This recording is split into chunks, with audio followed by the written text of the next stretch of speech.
wabarakatuh. Perkenalkan, nama saya Hoiri Nikmah. Saya mahasiswa Magister Pendidikan Islam Anak Usia Dini Fakultas Tarbiyah UIN Sunan Kalijaga, Yogyakarta. Video kali ini dibuat untuk memenuhi tugas akhir semester pada mata kuliah Al-Quran Hadis dalam perspektif Islam yang diampu oleh dosen Profesor Dr. Hajah Marhumah MPD, yang dimana beliau merupakan salah satu dosen yang ada di dalam universitas tersebut. Kali ini saya akan membahas mengenai buku yang berjudul Kontekstualisasi Hadis dalam Pendidikan Karakter, yang dimana buku ini dikaryai oleh Profesor Dr. Hajah Marhumah MPD, yang diterbitkan, buku ini diterbitkan pada tahun 2019 dan berhalaman 141 halaman. Di dalam buku ini banyak sekali membahas mengenai sikap-sikap ataupun kaidah-kaidah dalam tatanan kehidupan sehari-hari. Selain sikap-sikap yang dibahas dalam buku ini, yaitu penguatan ayat-ayat Al-Quran serta Al-Hadis di dalam setiap materi. Ketahui bersama, pendidikan karakter adalah pendidikan yang merupakan upaya penanaman perilaku terpuji pada anak, baik perilaku beribadah, perilaku berbudi pekerti, perilaku bersosialisasi, ataupun perilaku pada kehidupan bermasyarakat pada umumnya. Ditulis dalam buku ini bahwa pendidikan yang sebenarnya adalah pendidikan yang memanusiakan manusia, pendidikan yang selain mencerdaskan lulusannya tetapi juga membangun karakter mulia pada lulusannya, dan akhirnya jangan sampai lulusannya hanya seperti robot, yakni pintar tidak cerdas tapi cakap tak bermoral. Nah, di dalam buku ini membahas banyak sekali sikap-sikap yang perlu ditanamkan pada anak dalam kehidupan sehari-hari. Tentunya seperti kita ketahui, pendidikan karakter merupakan upaya penanaman perilaku terpuji pada anak, baik berperilaku dalam kehidupan sehari-hari, berperilaku sosial, berperilaku ibadah, dan berperilaku berinteraksi dengan orang lain dan lingkungan, dan bermanfaat untuk kesuksesan pada kehidupan selanjutnya. Yang pertama yang dibahas di dalam buku ini yakni sikap religius. Sikap religius merupakan sikap yang kuat agamanya, bagus keislamannya, baik ibadahnya, akhlak, kepribadian, dan melaksanakan semua perintah Allah dan menjauhi semua larangan Allah. Dan yang kedua yakni sikap toleransi. Menghargai perbedaan pendapat dalam Islam. Toleransi hanya boleh pada muamalah seperti perdagangan, industri, kesehatan, sosial, dan kehidupan bermasyarakat.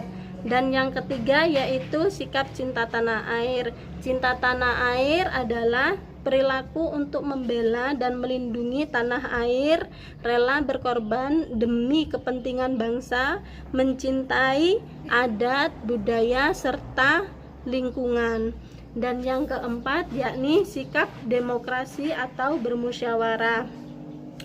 Di dalam hidup kita tidak lepas dari perbedaan pendapat, namun perbedaan itu bisa kita pecahkan melalui bermusyawarah. Dan bermusyawarah merupakan suatu mekanisme untuk mencairkan perselisihan. Dan yang selanjutnya kelima yakni sikap tanggung jawab.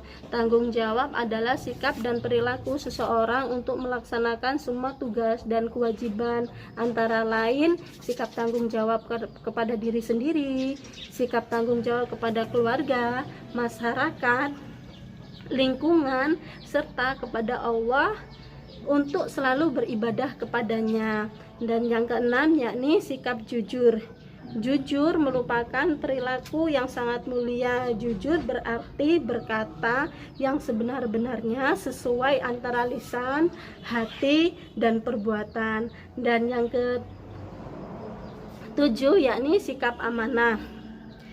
Sikap amanah artinya dapat dipercaya. Amanah di sini amanah kepada Allah, amanah terhadap sesama manusia, amanah terhadap diri sendiri, amanah kepada kepemimpinan ataupun kerja profesi, dan amanah kepada keluarga, yang dimana seorang pemimpin di dalam keluarga, yakni bapak, harus memberikan kewajibannya selain menafkahi anak istrinya, juga harus memberikan pendidikan kepada anak-anaknya, baik pendidikan budi pekerti. Dijelaskan dalam hadis yang berbunyi, Bismillahirrahmanirrahim, akrimu auladakum wa ahsinu adabahum. Hormatilah anak-anak kalian dan perbaikilah adab mereka. Dan yang kedelapan yakni sikap disiplin.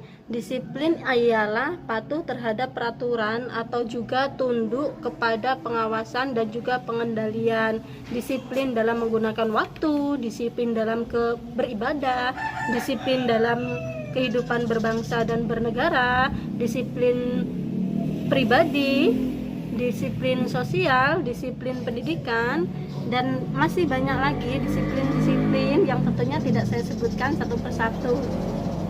Dan yang kesembilan ini sikap optimis. Sikap optimis kita ketahui bersama bahwa sikap ini sikap yang membawa manusia untuk selalu berpikir positif, yang melalui kerja keras yang nantinya akan mendapatkan hasil yang baik. Kebiasaan yang mendorong untuk selalu berpikir optimis yakni selalu bersyukur, dapat berbagi, memaafkan. Yang ke-10 yakni sikap kreatif. Islam mendorong manusia untuk berpikir, karena dengan berpikir akan mendapatkan ide ataupun gagasan yang baru yang menghasilkan suatu karya yang belum pernah ada sebelumnya. Ciri-ciri orang kreatif yakni mempunyai rasa keingintahuan yang tinggi, punya ketekunan, suka berimajinasi, suka pada tantangan, suka beradaptasi, dan percaya diri. Dan yang ke-11 yakni sikap komunikatif. Komunikatif adalah suatu cara atau sikap yang berhubungan dengan proses untuk berkomunikasi. Orang yang komunikatif adalah orang yang mampu mengelola bahasa sedemikian rupa sehingga pesan yang disampaikan dapat diterima dengan baik. Dan yang ke-12 yakni sikap mandiri. Penanaman kemandirian pada anak dilakukan secara terus-menerus sehingga memberikan dampak yang baik kepada anak. Kemandirian merupakan salah satu sikap yang seharusnya dimiliki oleh setiap individu. Mandiri berarti dapat melakukan sendiri untuk mengatur dirinya sendiri, tidak tergantung kepada orang lain, dan dapat memilih kebutuhannya sendiri. Demikian ulasan buku dari Profesor Dr. Hajah Marhumah yang berjudul Kontekstualisasi Hadis dalam Pendidikan Karakter. Apabila banyak sekali kekurangan, saya mohon maaf, kepada Allah saya mohon ampun. Saya akhiri, wabillahi taufik wal hidayah. Wassalamualaikum warahmatullahi wabarakatuh.